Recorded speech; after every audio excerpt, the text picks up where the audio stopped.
interesting revelations in the lawsuit involve something called Project Stunner. Yes, like the wrestling move. But in the case of Project Stunner, was reportedly the internal code name used for the WWE sale process. According to court filings, plaintiffs claimed that discussion between Vince McMahon and Endeavor executives may have begun months before WWE publicly announced that it was exploring a sale.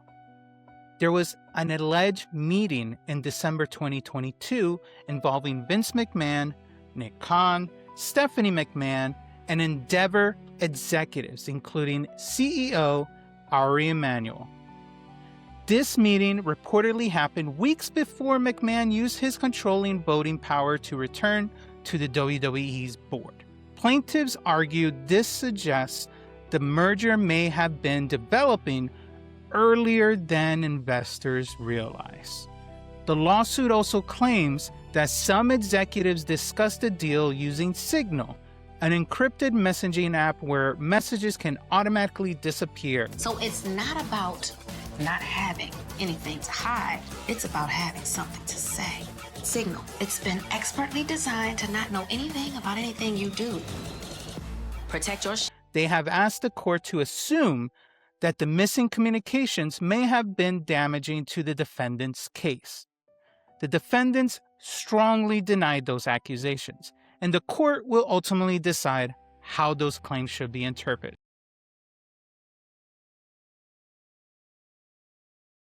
A judge just ruled that Vince McMahon destroyed evidence. And it gets worse. WWE President Nick Khan, Triple H Stephanie McMahon, all of them caught doing the exact same thing. They were using an app called Signal. They turned on auto-delete. And they wiped every single message they were legally required to save. Damn. The judge just handed down a 41-page ruling. And now, 5 facts are being treated as already true in court. That Vince rigged the WWE sale. That he did it to protect himself from a federal investigation. Because someone didn't want to lose the business because some people showed up on his door saying, "You did some naughty things to me, Mr. McMahon, and I want money." That Triple H and Nick Khan helped make it happen. This isn't a rumor. This isn't a dirt sheet report. This is a federal court. Before it was a rumor when I did the video, now it's true. Damn. This is on the record. The trial starts June 8th. Vince McMahon, Nick Khan, Triple H, all testifying under oath. The man who scripted everything for 40 years cannot script his way out of this one. That's right. A Delaware judge just looked at Vince McMahon, Nick Khan, and Triple H and decided the evidence they deleted no longer matters because the court is going to treat the worst of it as true anyway. On June 8th, which is coming soon, that's when this whole thing is going to go to trial. And we're just going to go through this talk and brew it down and see what happens. So we're going to go through all the information that's been dropped, all the conversations they've had that they've been able to publicly tell us, and see how far this rabbit hole goes. So welcome to the Tea Drop, where the brew is strong and there's a lot to talk about. Right then, folks, let's get into this, because this is one of a lot of stories that you stop believing would ever land. Like, honestly, I didn't think this would ever land. No one was going to go against them or have a case against them. But I guess this is happening. I guess the investors that didn't know this was happening finally were able to get their say. And now we're in a court case. And this man, J. Travis Laster, is the lawyer judge going against him. So anyway, let's get to it. Vice Chancellor J. Travis Laster from the Delaware Court of Chancery. He issued a 41-page opinion, a freaking document right here. And in it, he sanctioned the McMahon's camp for destroying evidence in the WWE Endeavor merger lawsuit. Vince McMahon, Mr. Nick Khan, Paul Levesque, Triple H, all three of them are part of this. Now, a lot of things can be true at the same time, but this man, Vince, can run creative and have his name storyline of lawsuit. He can do all this apparently. Now he's just adding freaking more stuff to his resume. This guy is, eventually he's gonna have to ring the bell and just stop doing his stuff. But Vince is gonna keep going doing stupid shit. And now it's about the time that he's about to find out all the shit he's done. Now, quick housekeeping when it comes to this story, because I'm gonna try my best to keep this as clean and clear as possible. The people who set their phones to delete and the people who actually named as defendants, they're not the same 5. Triple H is the only one that is both named as a defendant and part of the group that deleted messages. Stephanie and Brad Bloom, right there, they're just deleting messages, but they're not defendants. Barrios and Wilson are defendants, but not the deleters. It's just weird that there's 2 different groups, but right now, that's some of the information we found out. There's not the same groups that are currently being in this lawsuit for this Endeavor merger.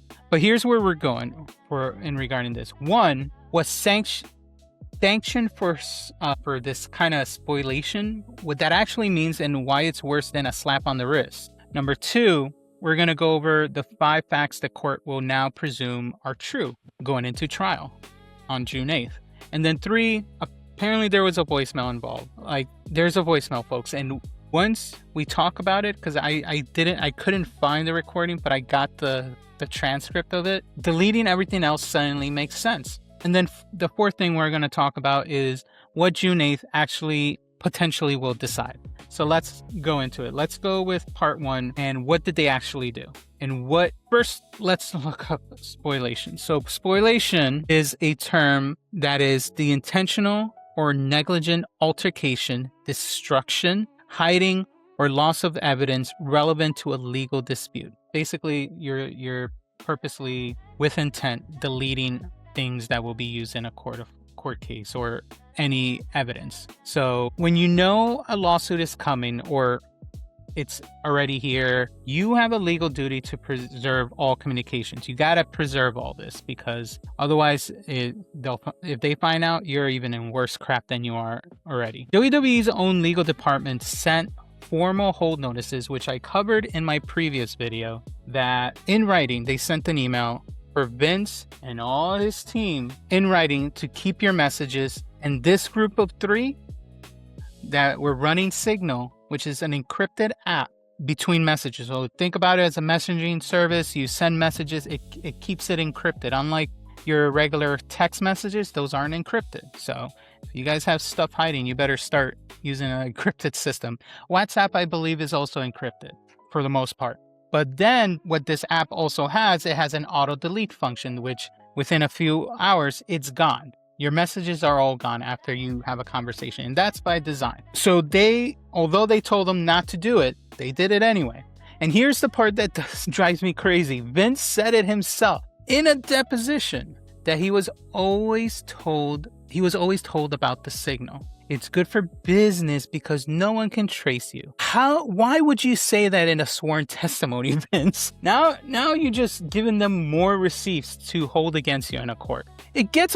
Honestly, it got almost comedic. Khan messages Vince through Signal. Vince used one word, Langas. Vince goes, "What in the blue hell is Langas?" And Khan says Signal backwards, or read it. Oh no, he said read it backwards. So obviously Langas backwards is Signal. So he's telling him to get into Signal. These are our masterminds working in the dark. These are the executives passing notes in class, and the judge didn't unnoticed it. Now, it gets interesting from here. The judges saw that the timing, the texts are gone, but the records of when people changed their auto-delete settings survived. So they noticed that on August 5th of 2022, the same day federal prosecutors sent WWE a request about Vince's alleged misconducts, Khan manually changed the auto-delete on his Signal chat on the same day. And then Bloom apparently adjusted it too. I don't think that's coincidence, don't you guys think? I doubt it. So there's been a lot of weirdness when it came to the Signal chat, and none of it's coincidental. Now what is the punishment when it comes to that? Normally they say that if the accusers prove it, Lester, he flipped that. He handed the plaintiffs 5 facts the court will now presume are true and put the burden on Vince and on Nick to disprove them. Because you deleted them, at this point, they're saying all this stuff is true now. By clear and convincing evidence, a higher bar apparently. The receipts you deleted are now treated as true by law because you forcibly deleted. So by doing that, now you guys made it worse for yourselves. Now, Mr. Emanuel promised to keep Vince on at any post-merger company influenced Vince's decision-making. Emanuel offered indemnification and legal support for federal investigations influence his decision-making. Vince decided to pursue an Endeavor deal in 2022 before the company started its strategic review. Khan communicated with Emanuel between August and December of 2022 to facilitate the deal. This is around the time that Vince dropped out of WWE the first time around, before he came back to do the sale. This was the first time he disappeared, and during this time, that's when they were secretly doing the attempt to sell the company, or at least start that conversation. And their goal was to have figurative companies in the bid, but with Endeavor in that group, because in reality, that was the group they wanted, because they knew they had that relationship and Vince could stay in the company. Vince and Khan worked with the Raine group to steer the process towards Endeavor and away from any other bidders during that time. Now, if you read all those 5 things I just pointed together and the theory snaps into focus, the big claim that's going to be is that Vince didn't sell WWE to get shareholders the best price, which is usually what you have to do when you have shareholders involved. How are you going to sell it to give the best for your shareholders? And they also have to mutually agree to the sale. But in the end, he didn't do that. He sold instead to his friend, Emanuel, because Emanuel offered him something no one else would of the potential buyers. A way to stay in power in WWE despite any scandal, anything that comes his way. And he also offered a hand with the federal investigations that will come his way. And the court will now assume that whole spine of statements is now true. And then apparently there is a voicemail. Emanuel left Vince a voicemail, and it's in the evidence now. I can read it out loud. I couldn't find it here, but I have it written down over here. I'll read it how it was transcribed word by word. So Emanuel says, I spoke to my lawyer from Latham. Just FYI, everybody at the DOJ is former Latham lawyers. So on that side will be helpful. SEC, of course, is SEC, but that's just a penalty. As it relates to everything else, yes, we can indemnify you, and we will. This is all Emanuel telling Vince in a voicemail. If it's criminal, of course you can't stop criminal, but this is not criminal. Call me when you get a chance. Sit with that. Sit with what you just heard regarding that voicemail. Yes, you can indemnify you, and we will. That's what Emanuel told Vince in the voicemail.